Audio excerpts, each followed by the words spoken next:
Well, hello everyone. My name is Russell Green, and along with my wife Kay, we are the marriage leaders for East River Fellowship. And hope that you had some fun building the model airplanes. I don't know if you had a contest to see who would fly the farthest, but congratulations if you were a winner. Better luck next time if you weren't. Each year we sit down and we come up with themes, monthly themes for our home groups. And this month is fall cleanup. Now, I don't know about you, but September, October for me, kids are back in school. If you have kids, I'm starting to think ahead to the holidays already. So I generally am kind of looking around my house. What needs to be done? How many projects or areas need to be cleaned up and sorted? How to make room for the holidays and the chaos that comes with children and gifts. And so that kind of was part of our thinking this month, that it would be good to talk about that and how that affects our marriage. Now, bear with us because the idea of fall cleanup probably doesn't sound like very much fun, but there is a meaning to our madness. I also, just as a side note, would say that there is a particular closet in our guest room that I know that I should not touch because that's where Nana Kay keeps all of the Christmas presents, birthday presents, and so on. So organizing or trying to rearrange that closet is not a good idea. No. But I did a week or so ago on a Thursday evening. I remember it because I was watching a Thursday night football game. And earlier in the day, I had done some laundry, including some sheets that I brought to the linen closet. And I tried to put those sheets in the linen closet, and given that there wasn't much room for even a mouse to fit in there, the idea of being able to get those sheets in there and slam the door shut was a challenge. So I thought, you know what, this game is pretty boring. I'm going to tackle the linen closet.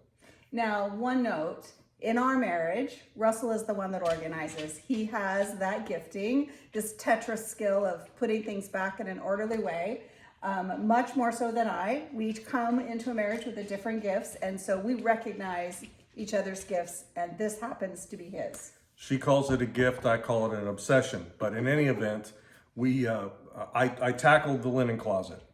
I took everything out, and once I got everything out, I realized that there were some questions that I had that I needed to make sure that I understood how to put things back and what could go. So I asked Kay if she could come down for a few moments and join me. And I appreciated that. He asked if I had time and could I come down to talk about what could go and what needed to stay. And that was part of the good communication. We had to talk it through and listen to each other.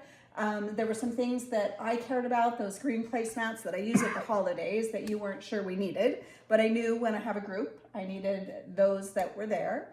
And there were others that just didn't make a difference. We had multiples of some sheets and blankets and things that we put onto the Goodwill pile. There was one thing that she opted to put in the Goodwill pile that surprised me a little bit.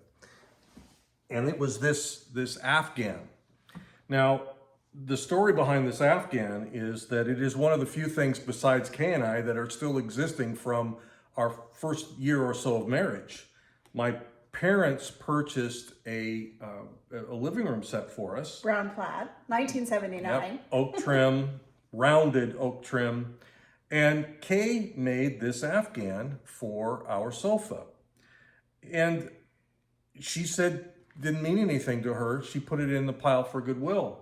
I got everything back into the things that we were keeping back into the closet. And I realized I was the one that was being sentimental Which surprised me. and wanted to keep it. And so I pulled it out of the Goodwill pile and I put it back in the closet. Now I have a granddaughter. We have a granddaughter who is very sentimental, and she will probably love having this Afghan at some point in the future.